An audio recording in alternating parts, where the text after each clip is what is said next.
उसी को ही वे बड़े प्रसन्नता से अमृत पूर्वक अमृत जैसा स्वीकार कर लेते थे। किसी से किसी प्रकार का कोई शिकायत नहीं, कोई गाली दे, कोई गलोच करे, कोई तिरस्कार करे, किसी से कोई शिकायत नहीं। ऐसे कि जो चीज़ जिस प्रकार का मिल जाए उसी को ही वे बड़े प्रसन्नता के साथ उसको खा जाते थे। देखो, जो परमहंस जन होते हैं, जिन्होंने उस परम पद को प्राप्त करने के लिए ठान लिया है, भगवत पाद पद्म को जिन्होंने अपने हृदय में धारण कर लिया है, उनके लिए शास्त्र कहते हैं कि सम दुख सुखम धीरम सो अमृतत्वाय कल्पते। सुख में हो दुख में हो, कैसी भी अवस्था में रहे, वही उनके लिए अमृत समान है, स्वर्ग समान है। क्या होता है, हम लोग इस संसार में अगर दुख पाते हैं, दुख के कारण हम लोग अपने कर्मों की निंदा नहीं करते, भगवान को दायी मानते हैं, विधाता को ही उसका कारण मानते हैं।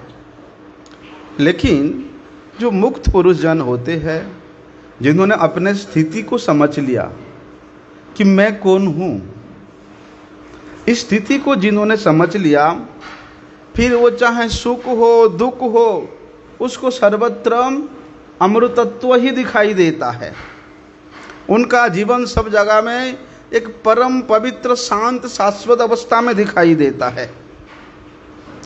तो भरत जी वे किस स्थिति में थे? उन्होंने इतना विशाल साम्राज्य लक्ष्मी को त्याग करके दृढ़ प्रतिज्ञा लेकर के आए थे। कौन सा दृढ़ प्रतिज्ञा? कि भगवान को प्राप्त करना है। इसलिए संसार के प्रति उनका लेश मात्र भी द्वैत भावना, तनिक भी वो संसार का प्रवाह ही नहीं करते थे। बल्कि भगवान के भक्ति में, भगवत आराधना में पूर्ण रूप से लगने के कारण इतनी उच्च अधिकारी होने पर भी यहाँ जंगल का सुख दुख, ठंडा गर्मी उनको किसी प्रकार का कोई तकलीफ नहीं देता था। यद्यपि कोई व्यक्ति बड़े घर का लड़का है, एसी गाड़ी में चलता है, एसी कमरे में रहता है, अगर उसको एक दिन गर्मी के दिन में गिरिराज जी में रख दो बिना एसी के कमरे में, उसको कितना कष्ट होगा। सारा जीवन याद रखेगा, अरे भैया हम गए थे गिरिराज जी में गर्मी के दिन में, वो दिन में मैं कभी नहीं भूल सकता। लेकिन भरत जी महाराज किस स्थिति में थे? संपूर्ण भारतवर्ष का एकछत्र सम्राट थे। उनके पास कोई सुख सुविधा का कमी था, लेकिन बन के किसी प्रकार के दुख से वो कभी विचलित नहीं हुए थे। चैतन्य चरितामृत में हम लोग श्रवण करते हैं कि द्वैते भद्रा भद्र ज्ञान सब मनोधर्म, यही भालो यही मंद यही सब भ्रम। कविराज गोस्वामी वहाँ वर्णन करते हैं कि भैया ये संसार में ये अच्छा है, ये बुरा है, ये स्थिति जो, ये विचार जो है, ये केवल हमारा मन का कल्पना है, मानसिक कल्पना है।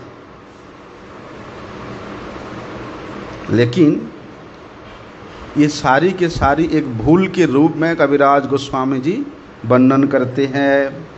इसलिए विशेष रूप से संसार मनुष्य को समझना चाहिए कि भैया ये संसार में जब तक हो, जिस स्थिति में हो, जिस अवस्था में हो, हमेशा एक ही भाव लेकर के रहना चाहिए। वो भाव है कि हमारे परम इष्ट, हमारे परम मंगल करता भगवान के साथ हमारा संबंध दृढ़ हो जाए।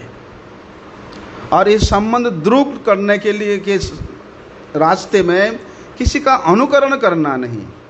जो श्रेष्ठ वैष्णव जन है, जो महाजन जन है, जिस पथ का प्रदर्शन किया उसी का अनुसरण करते हुए चलना चाहिए। तो उसी समय क्या हुआ, सिंधु शैवीर देश का राजा रहुगन, उसका कोई पुत्र नहीं था। पुत्र प्राप्ति के लिए उन्होंने अनेक बड़े बड़े यज्ञ किया, अनेक ऋषि मुनियों को बुला करके बड़ा बड़ा अनुष्ठान किया, लेकिन पुत्र प्राप्ति नहीं हुआ था। ऐसे नहीं कि वो मूर्ख था, बहुत बड़ा विद्वान था, ज्ञानी था, लेकिन किसी ने उस राजा को निर्देश किया कि महाराज आप एक बार कपिल मुनि के आश्रम में जाओ और कपिल मुनि से अपने हृदय के वेदना को बताओ, वे कृपा करेंगे तो आपके घर में अवश्य पुत्र की प्राप्ति होगी।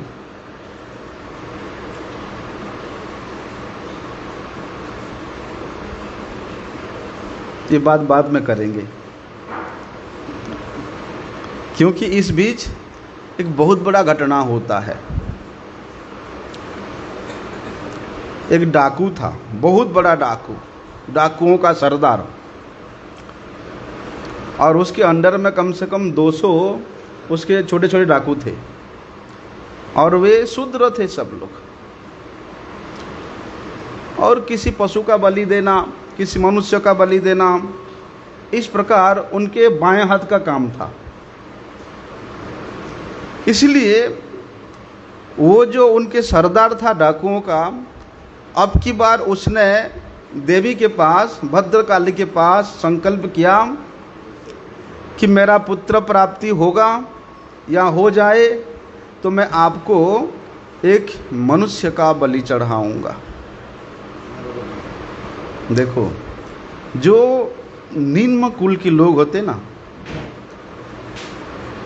शूद्र, शूद्र किसको कहते हैं? जिसका आचरण वेद के विपरीत होता है। वेद जो निर्देश करते हैं उसके विपरीत आचरण करने वाला ही शूद्र होता है। ये लोग क्या करते हैं, अपनी छोटी छोटी कामनाओं को, इच्छाओं को पूर्ण करने के लिए ये सब देवियों का उपासना करते हैं, और उस कामना के पूर्ति के लिए उस मूर्ति के सामने, अर्चा विग्रह के सामने वो लोग मनुष्य का बलि देते हैं। बोलते हैं इनसे बड़ा मंद बुद्धि वाला मनुष्य कौन हो सकता है कि अपनी आकांक्षाओं का पूर्ति करने के लिए किसी मनुष्य का बलि चढ़ा देंगे। तो क्या हुआ, अपनी सरदार उसके इच्छा का पूर्ति करने के लिए उन्होंने एक अच्छा मनुष्य को पकड़ के लाया था। अब उसी दिन रात्रि को ही उसको बलि दिया जाएगा, लेकिन किसी प्रकार से जिसको बलि देने के लिए पकड़ के लाए थे उन डाकुओं से बच करके वो भाग गया। अब डाकुओं के सरदार के जो डाकू लोग थे उसको ढूंढने के लिए गए, पूरे रात्रि जंगल में ढूंढ रहे हैं। एक तो अंधकार है और दूसरा इतना घोर जंगल है। पूरे जंगल में घूमते घूमते उन्होंने जब जंगल पार करके गए, देखते हैं एक खेत में एक मनुष्य बैठा हुआ है। क्यों बैठा हुआ है? वो तो कोई जंगली पशु आकर के खेत को ना खा जाए, इसलिए वहाँ बैठ के वो रखवाली कर रहा है। अब उन डाकुओं ने दूर से ही देख करके वो बड़े प्रसन्न हुए, हाँ, कि हमारा जो इच्छा था वो पूरा हो गया। और उन्होंने उद्यान के खेत में जा करके उस अंगिरस गोत्रीय ब्राह्मण कुमार जड़ भरत कर को उन्होंने वहाँ से पकड़ करके ले आए, बांध करके ले आए। कहते हैं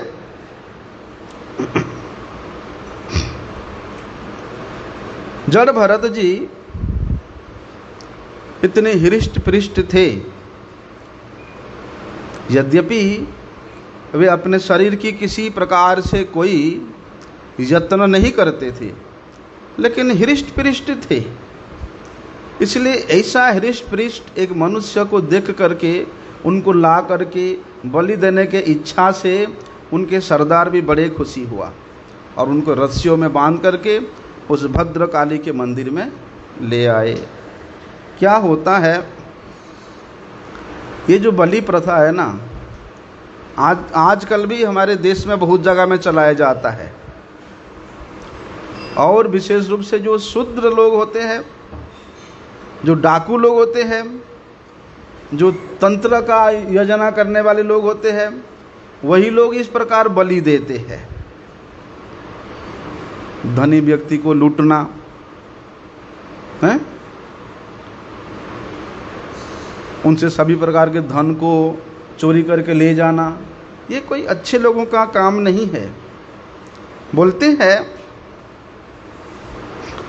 एक तो भरत जी ब्राह्मण शरीर के थे, लेकिन वो इस प्रकार प्रतीत होते थे जैसे वे गूंगे हैं, बहरे हैं, लेकिन वे ये संसार में सबसे अधिक बुद्धिमान पुरुष वे ही थे।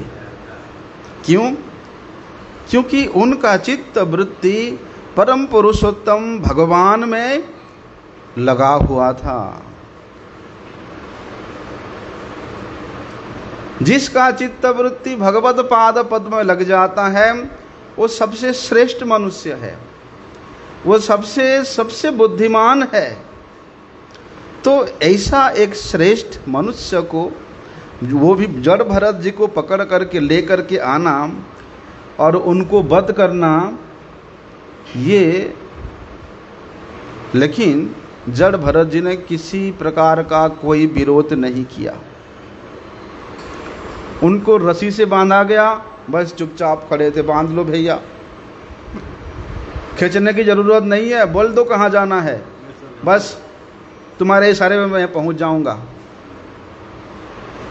उन्होंने कुछ भी नहीं किया। अपने रक्षा के लिए उन्होंने भगवान को भी नहीं पुकारा, क्योंकि भगवान तो अपने भक्त के रक्षा के लिए हमेशा तैयार रहते हैं। और भक्त का क्या इच्छा होता है? मार रवि राखवी जो इच्छा तुहार, नित्य दास प्रति तुम्हारा अधिकार। कि हे प्रभु, मैं तो आपके चरणों में आत्मसमर्पण कर दिया, मैं आपका नित्य दास हूं। आप चाहे मुझे मारो, चाहे मेरा रक्षा करो, वो आपके ऊपर निर्भर है। मैं उसमें किसी प्रकार का कोई प्रतिकार नहीं करूंगा, क्योंकि मेरा अधिकार ही नहीं है, उसमें मेरा अधिकार ही नहीं है।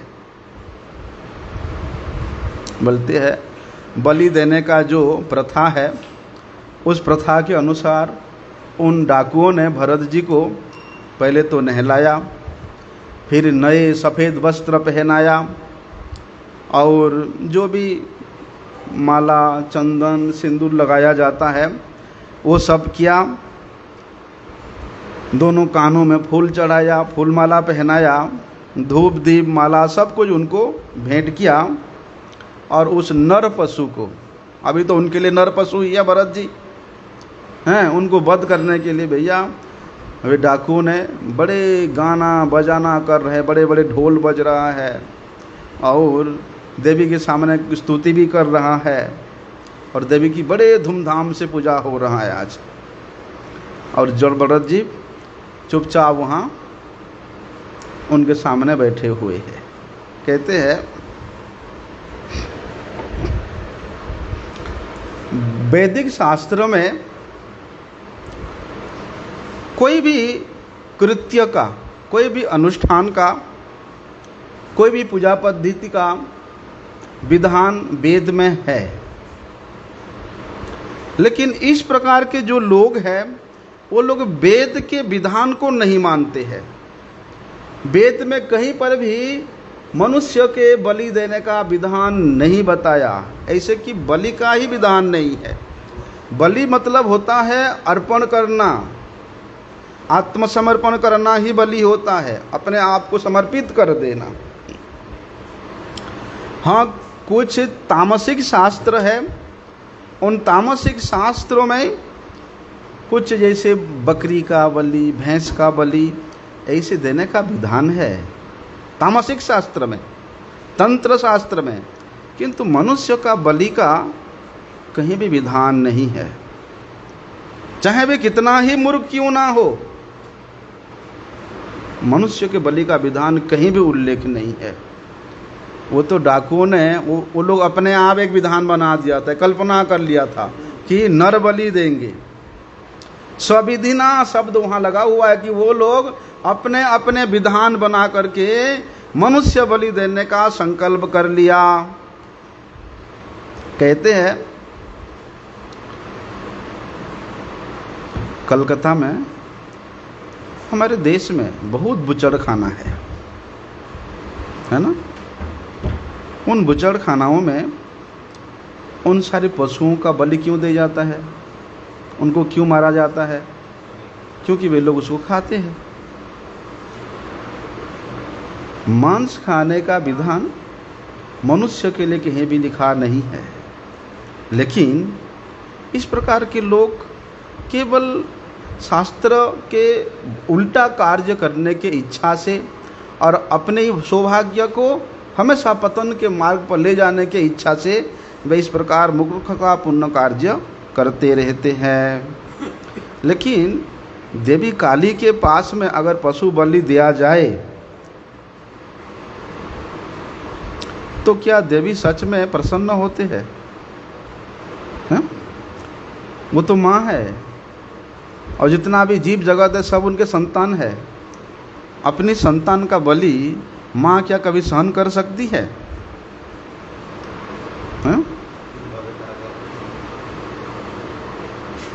ऐसा इसीलिए कहते हैं भरत जी को उन देवी के सामने बलि देने के लिए वो लोगों ने सारी व्यवस्था किया, और जो डाकुओं का पुरोहित था उसने भद्रकाली के सामने भद्रकाली को नर का रक्त चढ़ाने के लिए बोलते बड़े पैनी नज़र वाला एक तलवार लेकर के आया। भरत जी को तो पहले से सिर नीचा करके वहाँ बैठा दिया गया है, और जैसे ही उसने तलवार भरत जी को मारने के लिए उठाया,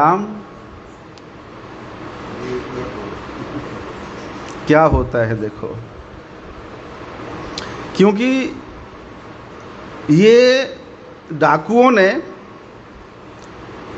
देवी काली का पूजा करने के लिए जो प्रबंध किया था, वो प्रबंध तो पहला एक नंबर में वो अत्यंत नीच प्रवृत्ति का था। और ये जितने भी डाकू थे ये तमोगुण के द्वारा आबद्ध थे। किस लिए? जब व्यक्ति किसी धन प्राप्त करने का इच्छा करता है, चाहे उसके हृदय में धन प्राप्ति का लालसा जब अत्यधिक जागृत हो जाता है, चाहे वो धन न्याय से हो अन्याय से हो, उसके अंदर प्राप्त करने का एक तीव्र लालसा जागृत हो जाता है।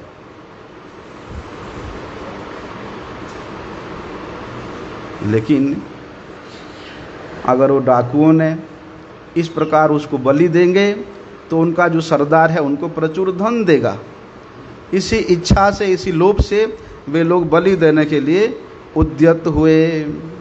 दैववश क्या हुआ, भद्रकाली के सामने जैसे ही बलि चढ़ाने के लिए आए,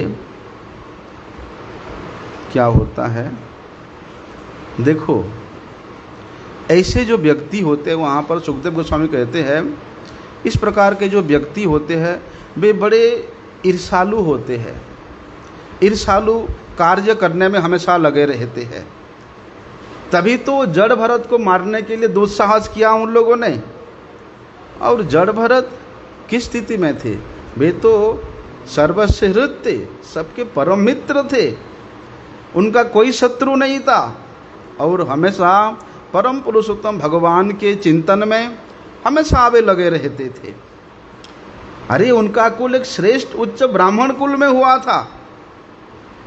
यदि वे किसी के शत्रु होते या किसी को आक्रमण करते तो भी वे वध करने योग्य नहीं थे। वे वध का हमेशा वर्जित थे। ऐसा ब्राह्मण का वध किसी भी शास्त्र में वर्णन नहीं है। किसी किसी जगह में अपने प्राण बचाने के लिए सामने वाला शत्रु को वध करने का विचार है, लेकिन इस प्रकार के ब्राह्मण के वध ऐसी स्थिति में भी नहीं किया जाता है। देखो ना, अश्वत्थामा ब्राह्मण पुत्र था, उसने कितना घोर अपराध किया है। पांडवों के छोटे छोटे बच्चों को मार दिया। हमेशा वध करने योग्य होने पर भी भगवान श्री कृष्ण क्या कहते, ब्राह्मण है, ये वध करने योग्य नहीं है।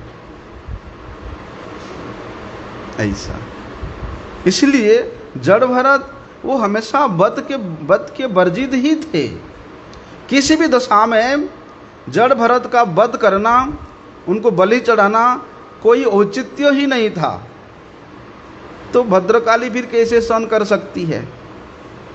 भद्रकाली तुरंत समझ गई कि ये पापी डाकुओं ने मेरे प्रभु का, मेरे स्वामी का, परम भक्त का वध करने वाले हैं। इसलिए भद्रकाली स्वयं उस मूर्ति को विदीर्ण करके साक्षात प्रकट हो गई। और जब प्रकट हुई, भद्रकाली का तेज ऐसा था, असह्य तेज था, आग जल रहा था। कहते हैं, देखो, अगर कोई आपको मारने के उद्देश्य से आए तो अपना आत्मरक्षा करना सबसे पहला कर्तव्य बनता है। कोई आपके घर में आग लगाने आए, कोई आपकी स्त्री को पवित्र करने के उद्देश्य से आए, तो उसका वध किया जा सकता है। आजकल तो गवर्नमेंट ने भी एक रूल पास कर लिया, आत्मरक्षा के लिए आप लोग कर सकते हो कांड, कानून हाथ में ले सकते हो। अच्छा, देखो, अच्छा देखो, भगवान श्री राम ने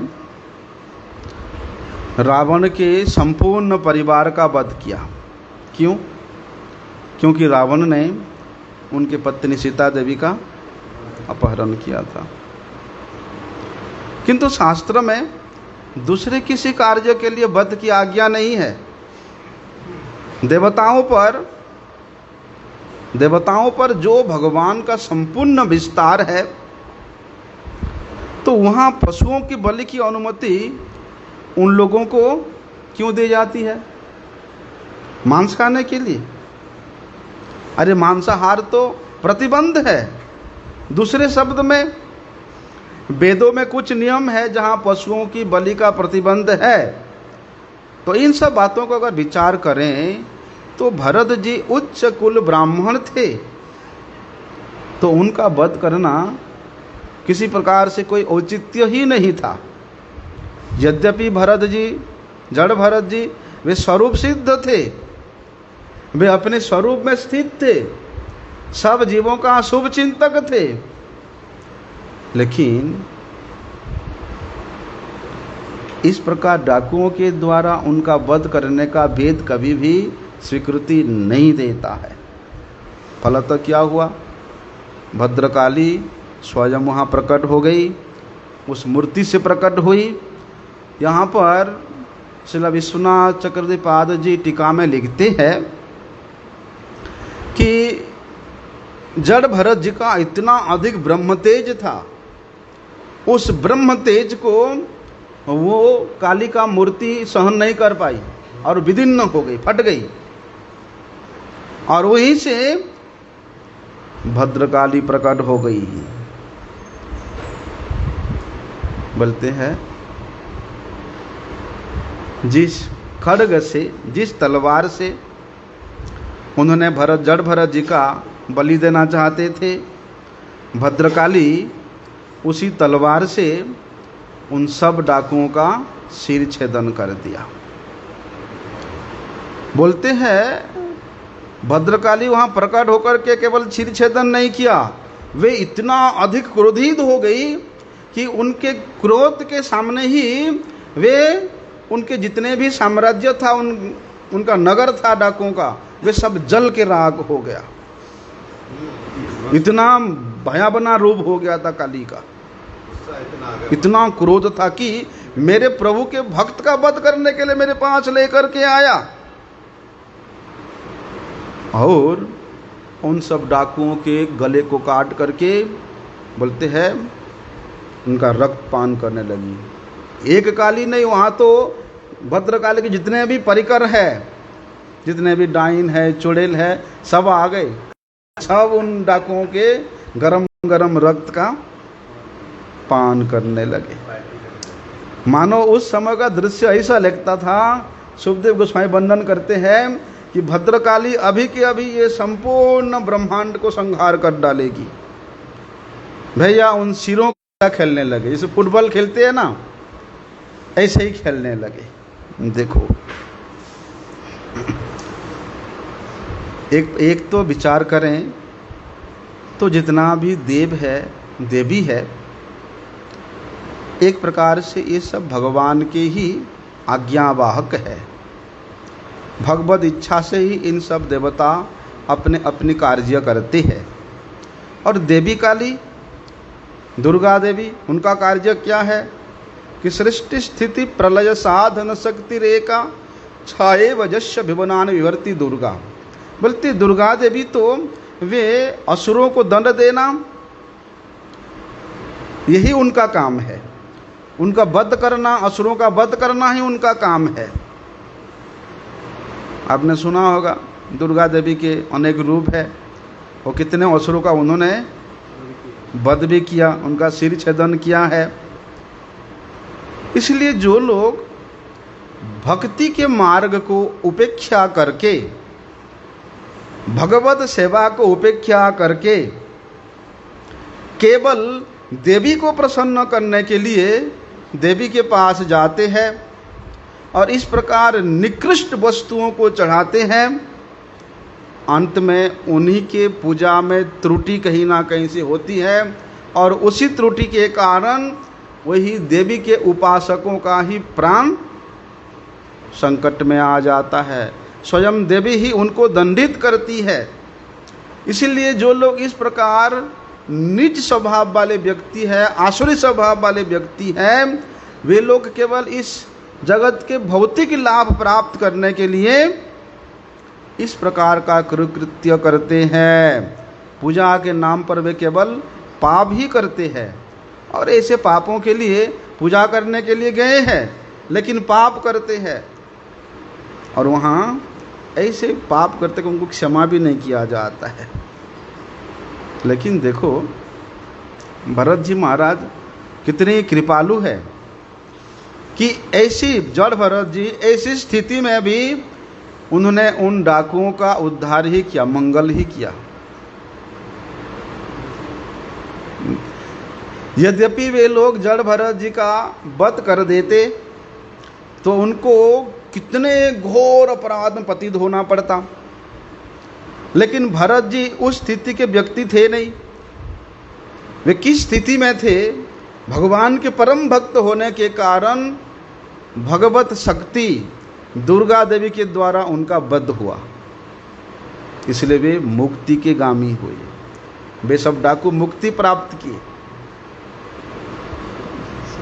एक प्रकार से विचार करें तो भरत जी का अपने मारने वालों के प्रति भी दया प्रदर्शित हुआ है, क्योंकि जड़ भरत जी कभी भी किसी प्रकार से किसी के प्रति शत्रुता भाव रखे ही नहीं थे। सुखदेव गोस्वामी जी परीक्षित महाराज को कहते हैं,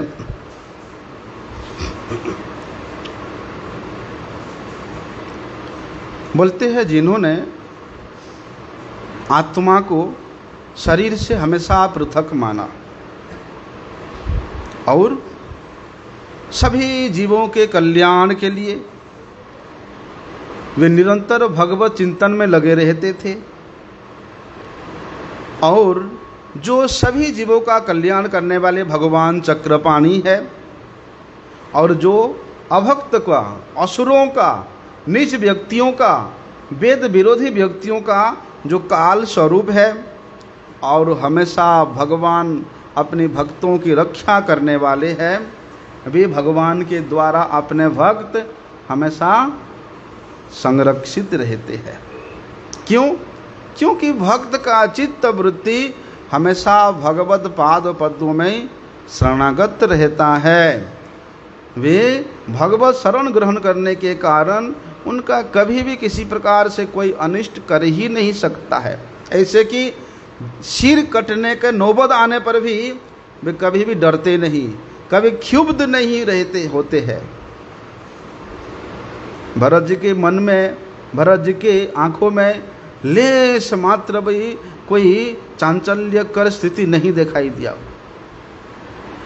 ये भगवान के भक्त का एक शुद्ध गुण है, महान गुण है। क्यों? वे आश्वस्त रहते थे, अरे हमको रक्षा करने वाला स्वयं चक्रपाणी है और हमारा कौन क्या बिगाड़ सकता है। दासो अहम वासुदेवस्य, अरे मैं जिसका दास हूँ उनके प्रभाव से उनके इच्छा मात्र से इस अनंत विश्व ब्रह्मांड एक निमिष में उथल पुथल हो जाता है, और मैं उन वासुदेव भगवान का दास होकर के मेरा बाल कोई बाका कर लेगा। ये परम विश्वास रहता है भक्तों के हृदय में। और विशेष रूप से भक्त तो अपने को शरीर तो मानता नहीं है, अपने को जिस संबंध में संबंधित करता है कि मैं भगवान का दास हूं। आत्मा सर्वथा परमात्मा का ही दास है। तो वैष्णव भक्त शरीर के प्रति आसक्त नहीं होने के कारण अपने स्थिति को जानते हैं कि मुझे कौन मार सकता है। न हन्यते हन्यमाने शरीरे, मेरा मृत्यु ना कभी है और ना ही मुझे कभी कोई मार सकता है। इसलिए भक्त कभी डरता ही नहीं, भय ही नहीं करता। जीवन के चाहे कैसे भी विकट स्थिति क्यों ना आ जाए, वे कभी भयभीत नहीं होते हैं। अरे उस ब्रह्म राक्षस को उसके नाम सुन करके आजू बाजू के जितना गांव के शहर के लोग हैं, उस घर के बगल में जो रास्ता गया उस रास्ते में भी नहीं जाते थे। लेकिन शिला महाराज जी, शिला भक्ति गोरखनाथ स्वामी महाराज जी वहीं पर रहे, रात को रहे। ब्रह्म राक्षस आया, उससे वार्तालाप हुआ और उसको उद्धार करके भेज दिए। कभी डरे उन्हें? ऐसा कैसी भी परिस्थिति हो, अपने प्राण पर भी आवने, भगवान के भक्त कभी भी डरते नहीं है। ऐसे भगवान के भक्तों का गुण है। क्यों? वे सभी प्रकार से भगवान के प्रति आश्रित रहते हैं। मार अभी राख अभी जो इच्छा तहारा, और भगवान मार तो नहीं सकते हैं भक्त को, हमेशा वे रक्षा ही करते हैं। सभी परिस्थितियों में भगवान अपने भक्त की रक्षा करने अत्यधिक उत्सुक रहते हैं। असुर मारण करने के लिए उत्सुक नहीं, अपने भक्त की रक्षा करने के लिए भगवान हमेशा तैयार रहते हैं। इसलिए भगवान अपने भक्तों के उद्धार करने के लिए, परित्राण करने के लिए यहाँ पर युग युग में प्रकट होते हैं। कहते हैं सुखदेव गोस्वामी जी आगे कहते हैं कि सिंधु शैवीर देश का राजा राहुगण वे कपिल मुनि के आश्रम जा रहा था और पालकी में जा रहा था। पालकी ढोने वाले 4 कहार होते हैं, उसमें से एक कहार जो है उसका तबीयत बिगड़ गया। अब वहीं पर अटक गया पालकी, किसी प्रकार से वो लंगड़ा के चलता रहा। अभी चौथा नया व्यक्ति कहाँ से लाएंगे, इसलिए उन्होंने ढूंढते ढूंढते दई बस जड़ भरत उस इक्षुमती नदी के किनारे में मिल गए। अब देखते हैं वो कहारों ने, अरे ये तो बड़े हृष्ट पृष्ठ है, बड़े बलिष्ठ लग रहा है, इसके अंग प्रत्यंग बड़े सुदृढ़ है, बैलों जैसा जैसे बैल बोझ ढोते हैं ऐसे धोने में बड़े सक्षम होगा। इसलिए उन्होंने महात्मा जड़ भरत को पकड़ के उसी कार्य में लगा दिए। उनको बोले भी नहीं कुछ, बस ला करके लगा दे कंधे में, वो भी कुछ प्रतिकार नहीं किए। ठीक है भैया चलो, चल पड़े बिना झिझक के, बिना कुछ पूछे कहाँ जाना कहाँ आना, क्यों मुझे लगा रहे हो, कुछ भी ना पूछे, बस पालकी को कंधे में लेकर के चलने लगे। लेकिन जड़ भरत जी वे तो कभी हिंसा नहीं किए थे, कभी एक मच्छर को मारना, एक चींटी को मारना उनके स्वभाव में था ही नहीं। अगर रास्ते में चलते चलते अगर चींटी आ जाए, चींटी दिखाई दिए, 3 हाथ दूर तक देख के चलते थे, हैं 3 हाथ दूर देख के चलते थे। अगर कोई चिटाई दिखता है तो ऐसे छलांग मारते थे। पालकी ढोए हुए हैं 4 कहार और 12 छलांग मार रहे हैं, तो उनका जो पाँव है उल्टा पुल्टा पड़ने लगा, इसलिए चारों कहारों का तालमेल बिल्कुल खो गया, गड़बड़ हो गया। अब ऊपर में बैठा हुआ है राजा, वो बेचारा कभी इधर हो रहा है, कभी इधर हो रहा है, कभी इधर कभी उधर। ये गुस्सा होकर के बोला, अरे तुम लोग पालकी उठा रहे हो ना और कुछ कर रहे हो, ऐसे ऊंचा नीचा टेढ़ा मेढ़ा क्यों कर रहे हो भाई, ठीक से चलो।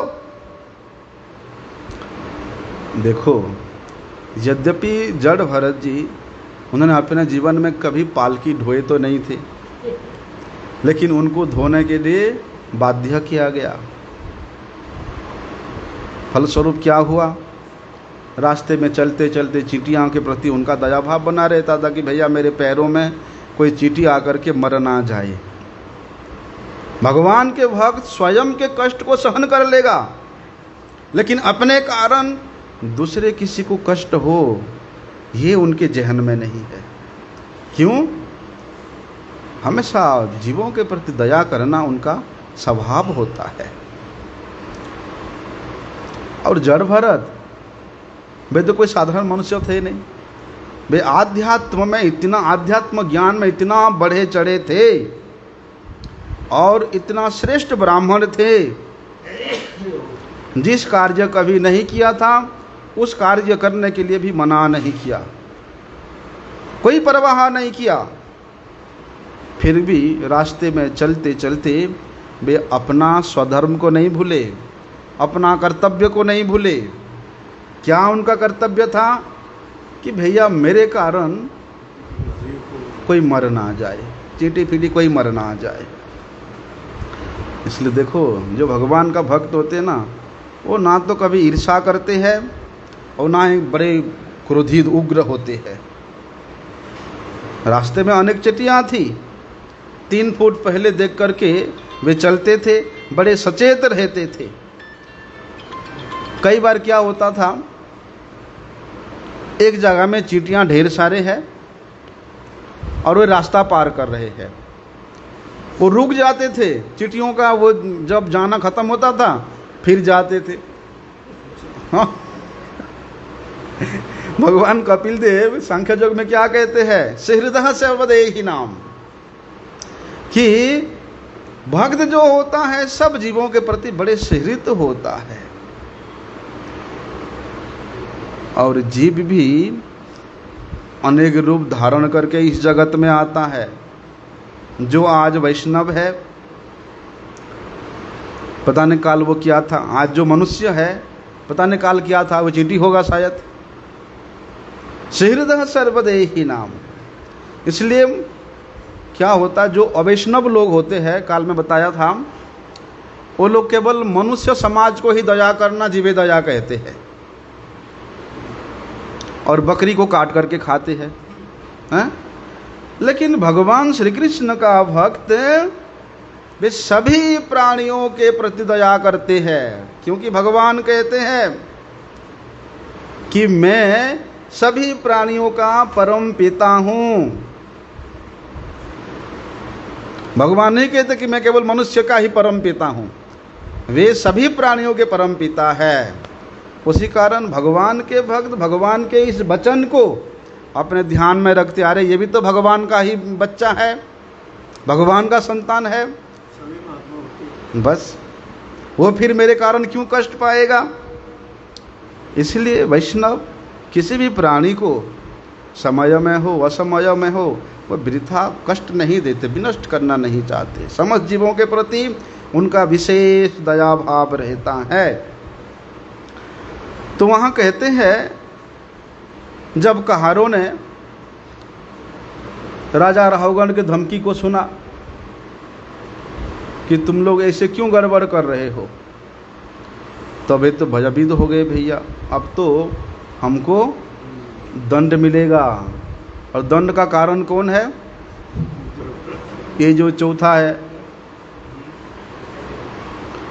क्योंकि राजनीति शास्त्र में ऐसा है, जो राजा होता है, राजा के अधीन जो प्रजा होते हैं, राजा अपने अधीनस्थ लोगों को वे समझाता है, उनको डराता भी है, कभी फटकारता भी है और कभी उनको पुरस्कृत भी करता है, कभी उन पर शासन भी करता है।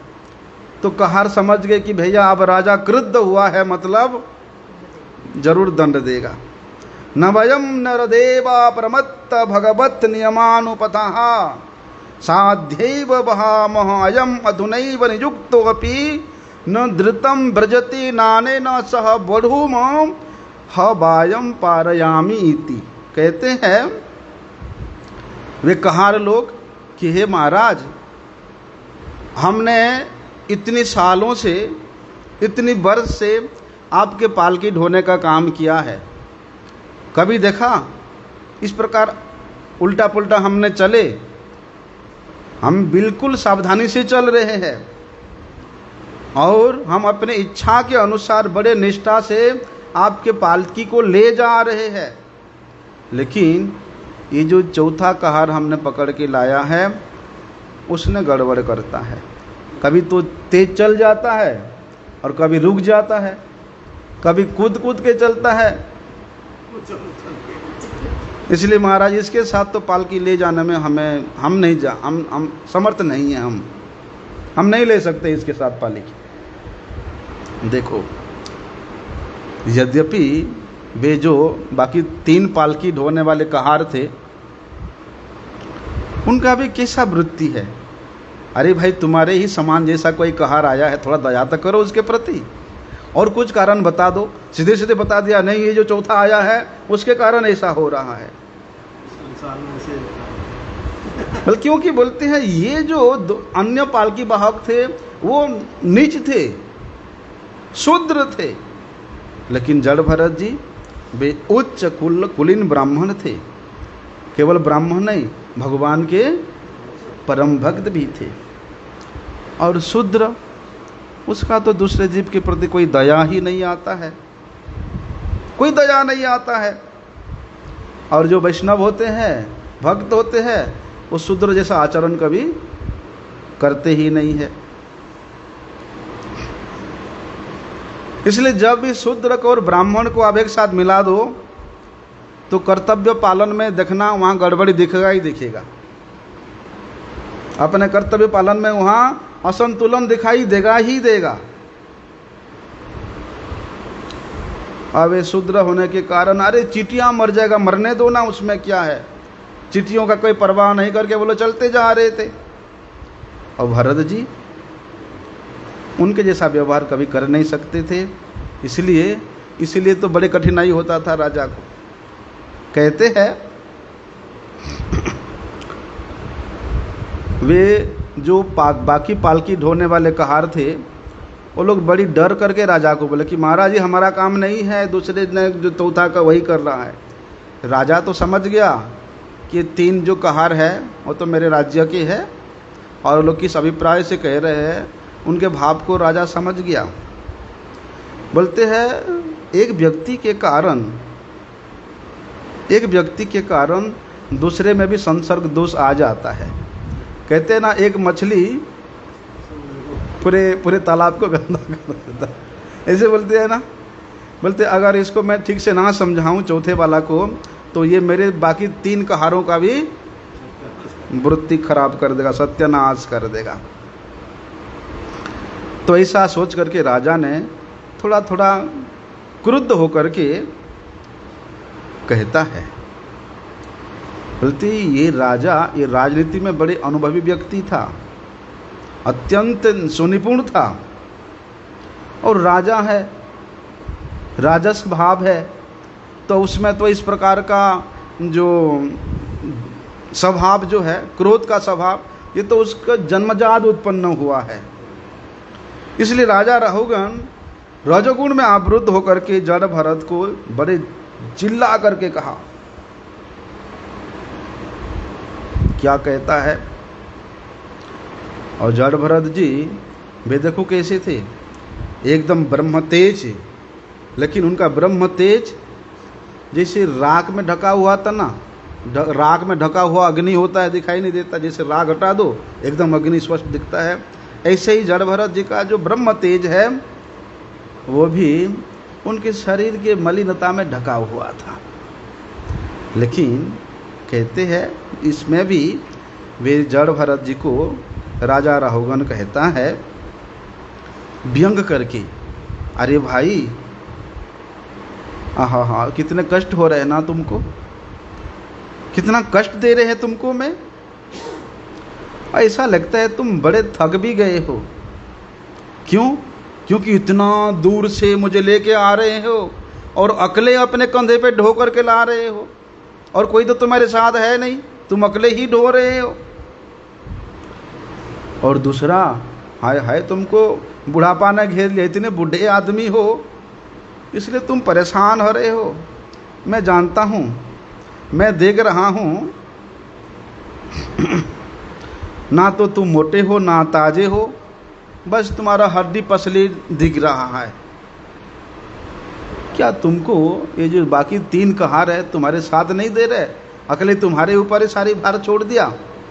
इस प्रकार राजा ने जड़ भरत जी को ताना मारना शुरू किया,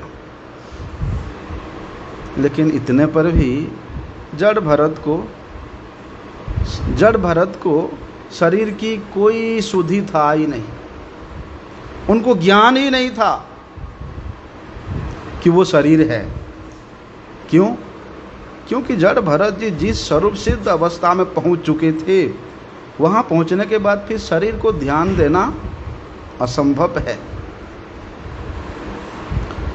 वास्तव में भरत जी ना तो मोटा थे ना पतले थे, न ही उनका ये भूतों से बना हुआ उनका स्वरूप था, हैं? ना ही ये सूक्ष्म और स्थूल पदार्थों से कुछ उनका लेना देना था, ना ही भरत जी को पैरों से, हाथों से, 2 हाथ हो 4 पैर हो उसे कोई लेना देना था, कुछ लेना देना था नहीं। और दूसरे कहें तो जड़ भरत जी अहम ब्रह्मास्मि बोलते, वे तो ब्रह्म रूप को प्राप्त कर चुके थे, वे सिद्ध अवस्था को प्राप्त कर चुके थे।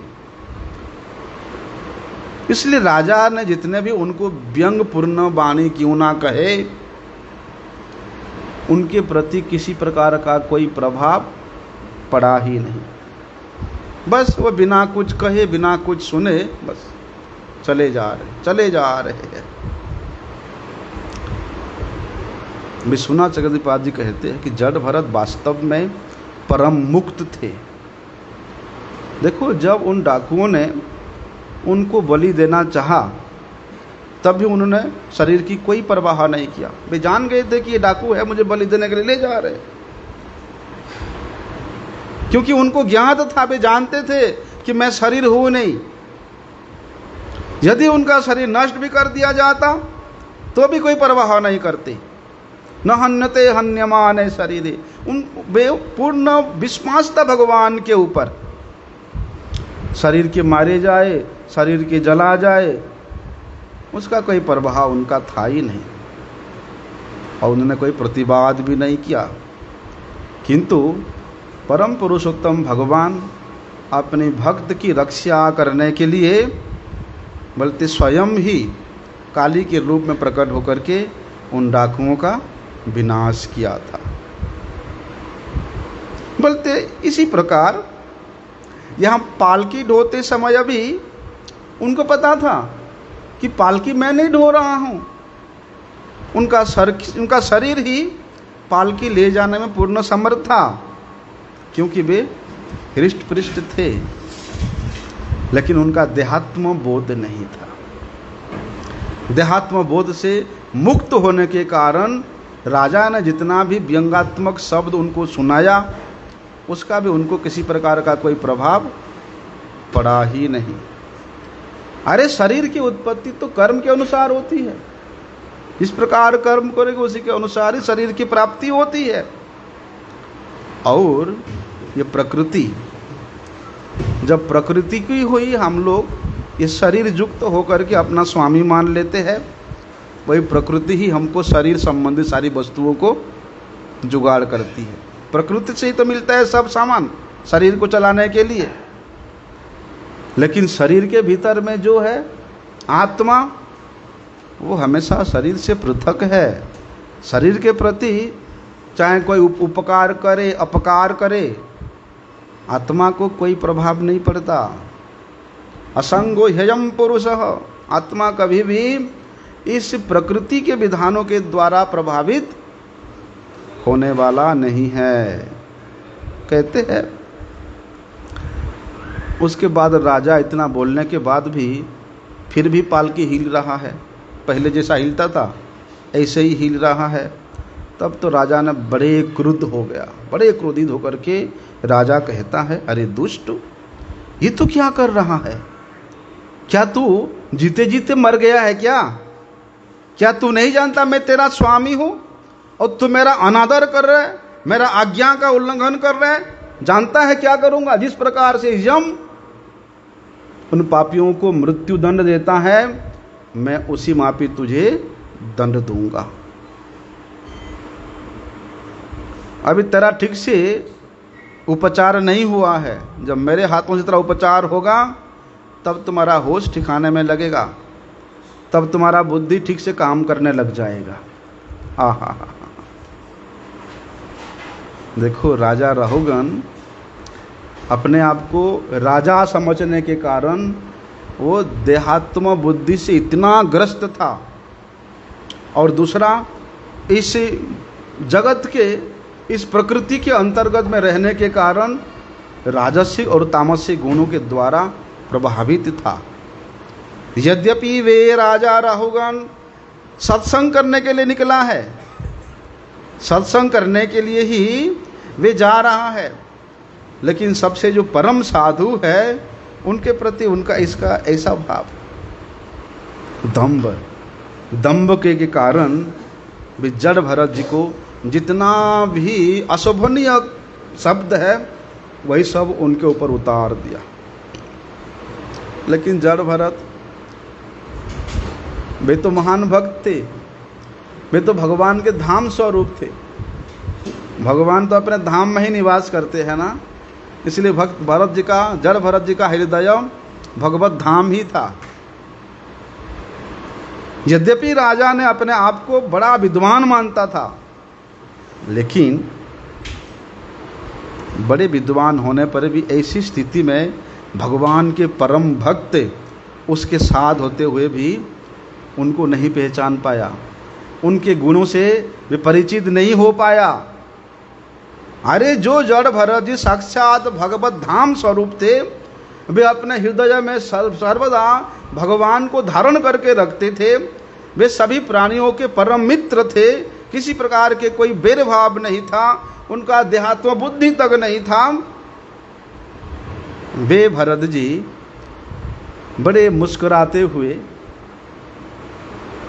राजा रहुगन को कहते हैं। अब क्या कहते हैं उसको हम लोग कल से श्रवण करेंगे। वंशा कल्पतरुभ्यश्च